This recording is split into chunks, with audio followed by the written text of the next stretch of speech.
Russia and Ukraine are trading blows, not just in the battlefield, but in diplomatic meetings too. Tonight, we'll tell you what happened at a meeting in Ankara. Delegations from Russia and Ukraine were present. A Russian official tore Ukraine's flag.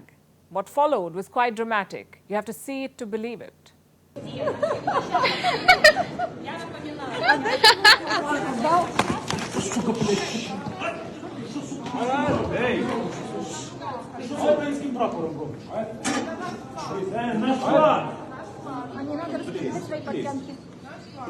Ти що з українським прапором робиш, а?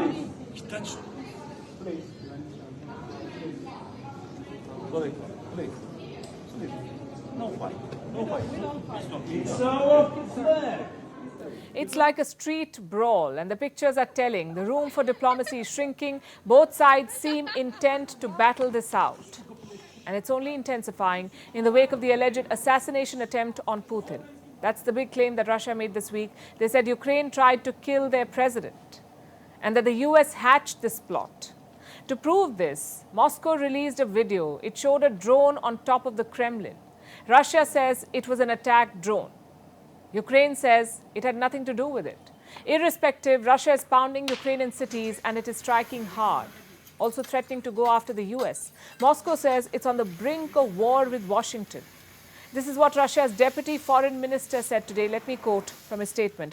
"We're working to prevent relations with the US from plunging into the abyss of an open armed conflict.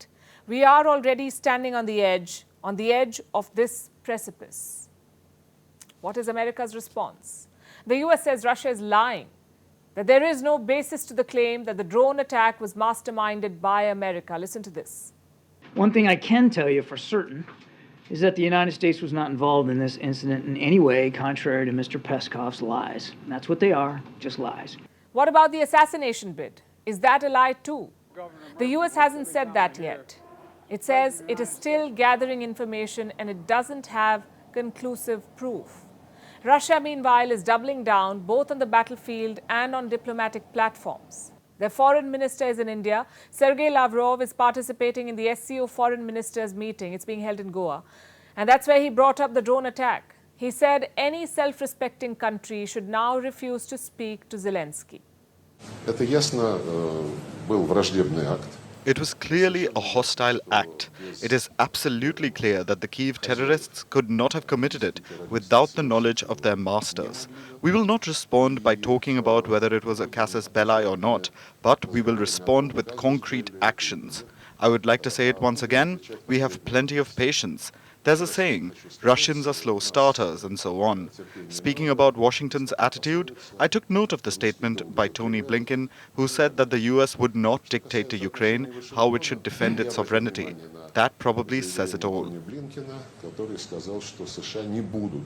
So Russia is treating this as a hostile act. It has been pounding Ukraine with missiles. The capital city of Kiev is being attacked repeatedly. Earlier today, Russian forces fired a drone at Kiev.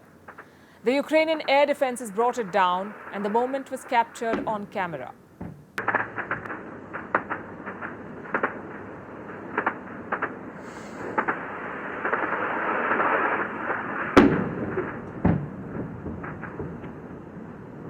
All this brings our victory closer, our common victory.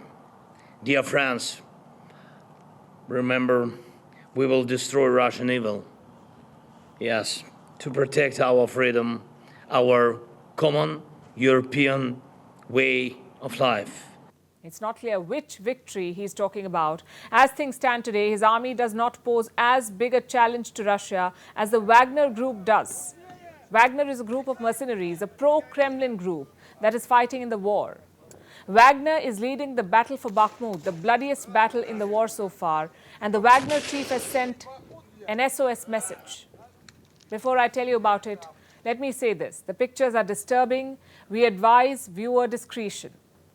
A video has emerged. It features Yevgeny Prigozhin, the owner of the Wagner group. He's surrounded by corpses believed to be of Wagner mercenaries.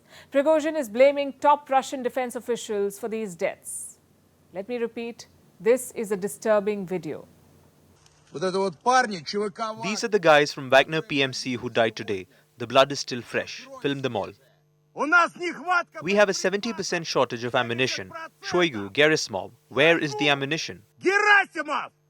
It did not end there. Earlier today, we got another video. Prigozhin is threatening to withdraw from Bakhmut. He said Wagner troops will leave Bakhmut on the 10th of May. By May 9, 2023, we were going to capture Bakhmut settlement. However, having seen this, the paramilitary bureaucrats practically stopped the ammunition supply to prevent us from doing that. They're sitting there shaking their fat bellies and thinking that they will go down in history as winners. They already went down as cowards. I'm officially informing the Defense Minister, Chief of the General Staff, Supreme Commander-in-Chief, that my guys will not be taking unjustified losses in Bakhmut without ammunition. So on May 10, 2023, we are pulling out of Bakhmut settlement. We have left to capture 2 and something kilometers out of 45. If this happens, it will be a huge setback for the Russian forces. The Wagner group was leading the Bakhmut offensive. If they withdraw, Russia will lose some advantage here. As Moscow opens other fronts in this war, it will have to defend gains in places like Bakhmut.